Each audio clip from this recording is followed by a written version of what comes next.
island that has become the home of something very dangerous. And so, I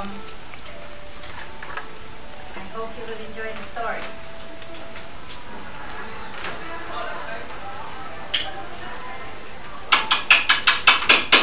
Once upon a time, in a kingdom on the island of Negros in the Philippines, there lived a beautiful princess. Her name was Anina. Her eyes were soft, black like the night, and her lips were red. Her skin was clear and smooth. Princess Anina was destined to be queen after the king, her father, dies.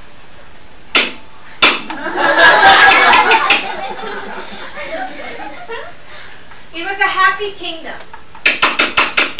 Living together, loving together. But the cool winds were approaching. A terrible silence came over the land.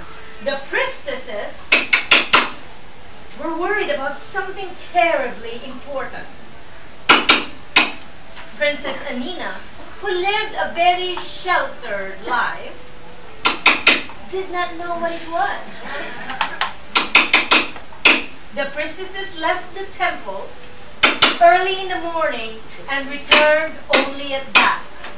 This they did day after day after day, and it was clear they could not find what they were looking for. Finally, the chief priestess came to the palace to report to the king. The princess was sitting beside her father as she spoke.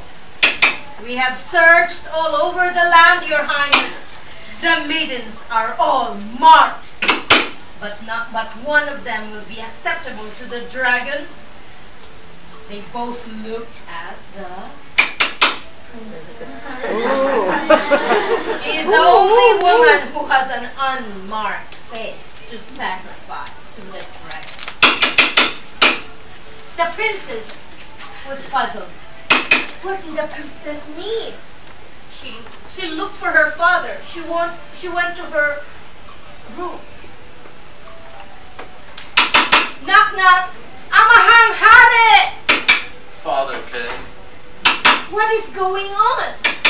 The king explained, "My child, it is time that you know. The dragon is our enemy. See that mountain? It is the highest in all Negros. It is the home of the dragon. This is a frightful dragon, so long that its body coils 3 times around the mountain. It has 7 heads, and each of its 14 eyes glow like red hot coals. It has 7 mouths, and it belches blue and green fire. And all 14 of its nostrils snort hot smoke and steam."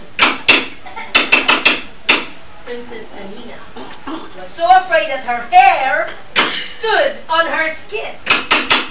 And the king continued to tell her, "Remember, my child, the dragon comes down from the mountain every 5 years. The dragon has killed all the bravest warriors. They have perished one by one, trying to fight the dragon. The people found a way to appease the dragon only by accident. One day, a young man and a young woman wandered close to the top of the mountain. Suddenly, they felt a wind that smelled of rotten eggs. And then it happened so fast. A blue tongue, forked like a snake's, 20 times bigger, flipped down and lifted the girl up. Frightened, the men ran all the way down the mountaintop. They never saw the girl again. The next 5 years were years of peace and prosperity. Living together, loving together. But once again, the people saw the glow from the mountain, and they became very scared.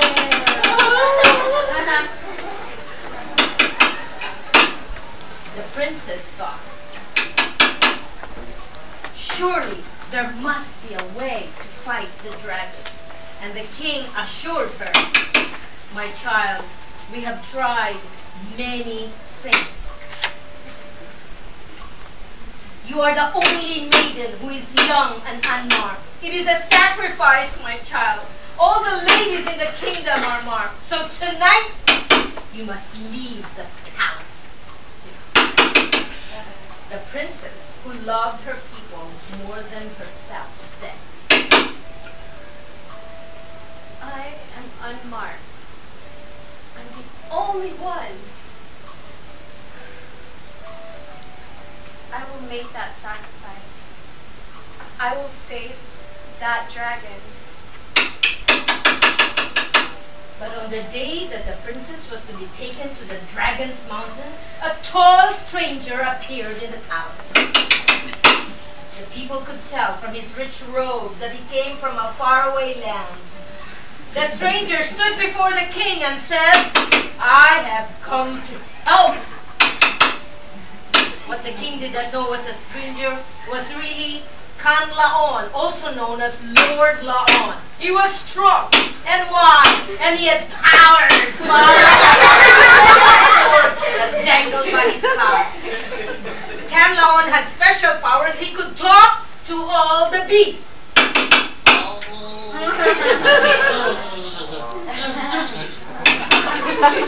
He could talk to them in their own language.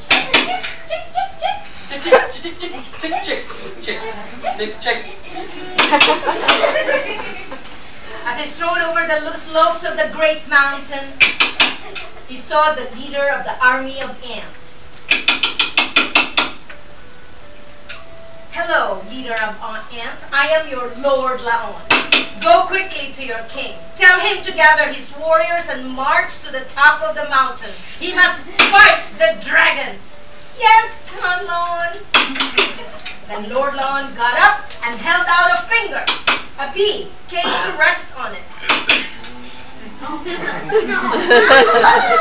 He spoke to the bee, saying, "I am your Lord Laon. Go quickly to your queen. She must send her bravest general to lead all the bees to the top of the mountain. She must help me fight the dragon." "Yes, Laon," buzzed once and flew away. Next, Lord Laon lifted his sword and made a circle in the air. The eagles understood the sign and arrived to meet him.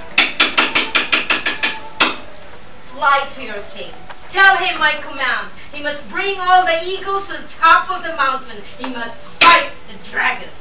"Yes, Laon."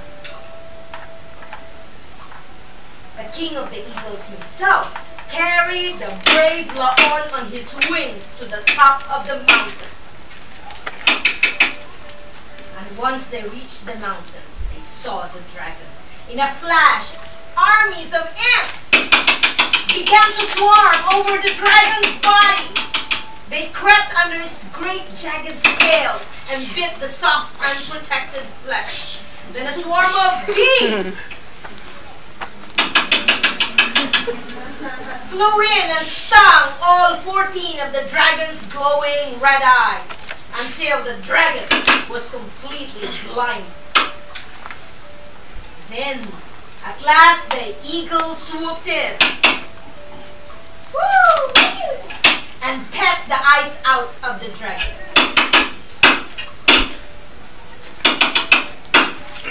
The great beast was writhing in pain and slashing the air with his razor-sharp claws.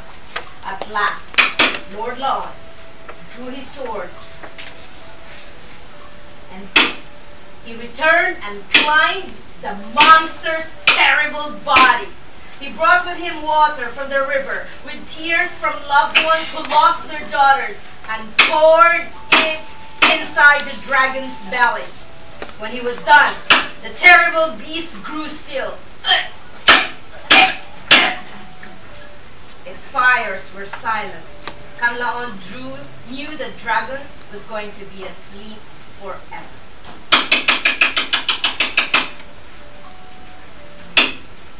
With a bow, Lord Laon thanked the animals.